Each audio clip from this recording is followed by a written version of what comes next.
Friends, these days we are so much focused upon the Lord wants us to focus our inside rather than outside. So that's exactly, we are continuing the same readings where he was speaking about the pots and pans, cleaning them, cleaning the hands, washing their hands and all that.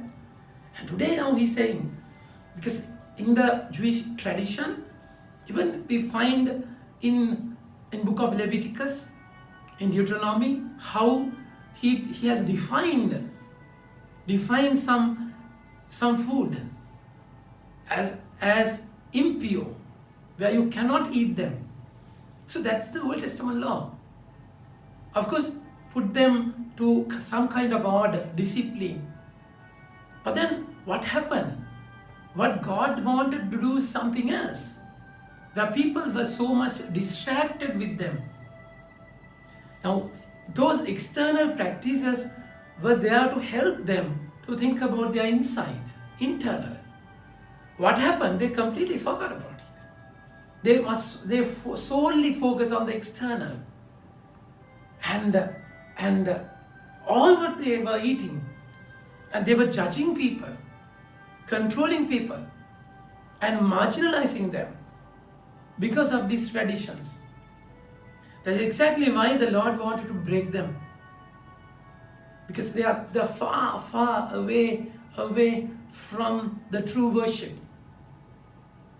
My dear friends, we find in the first reading how Queen of Sheba heard of the fame of Solomon, and concerning the name of the Lord, she came to test him with hard questions.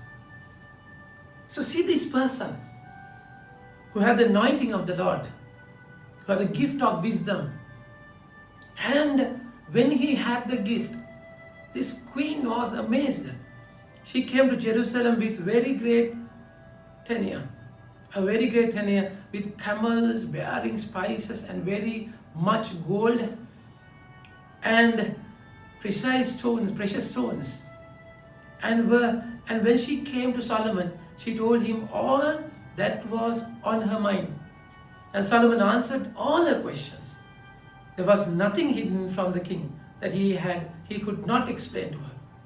And when the Queen Sheba had seen all the wisdom of Solomon, the house that he had built, the food of his table, and the seating of the officials, and the attendance of his servants, their clothing, their cupbearers, and his burnt offerings, and he offered at the house of the Lord, there was no more breath in her. She saw the external, and see what had happened. She was amazed, bewildered to see what with this particular person who had wisdom, the whole background was different, whole kingdom was different, because he had wisdom. So all external is affected by the internal. He prayed before God and asked for wisdom. And with wisdom, what had happened? It's amazing, isn't it? The reports, and she said to the king, the reports were true, that I heard in your own land of your words and your own wisdom, but I did not believe the reports until I came. My own eyes had seen it. And behold, the half was not told me. Your wisdom, your prosperity surpasses the report that I heard. Happy are your men, happy are your servants, who continually stand before you and hear your wisdom. Blessed be the Lord your God, who has delighted in you and set you on the throne of Israel. Because the Lord loved Israel forever, he has made you king, that you may execute justice and righteousness. Then she gave the king 120 talents of gold and very great quantity of spices and precious stones. Never again came such abundance of spices as these the Queen of Sheba gave to King Solomon. See this person. because of his connection, anointing, gift from the Lord to his inside, whole outside was changed. That's exactly why the Lord is saying there's nothing outside a person that by going into him can defile him, but things that come out of a person are what defiles him. So more focus on the inside. So what is there inside of you? They are so much worried about what goes inside of you, the food. But then the Lord is saying, no, the food, then you are also without understanding. When Jesus' disciples answered, do you not see that whatever goes into a person from outside cannot defile him, since it enters not his heart but his stomach and is expelled? And he said, what comes out of a person is what defiles him.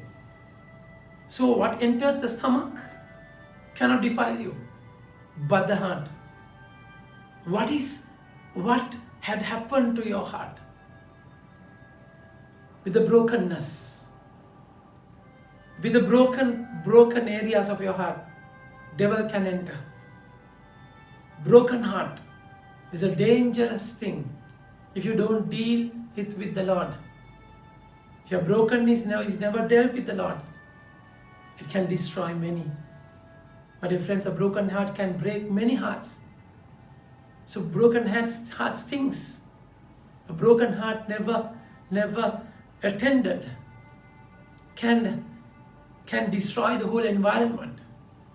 It's quite dangerous. It devours you and devours each and everyone who is around you.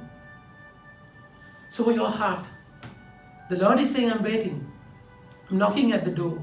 If you open, in Revelation 3:20, I would enter and I dine with you.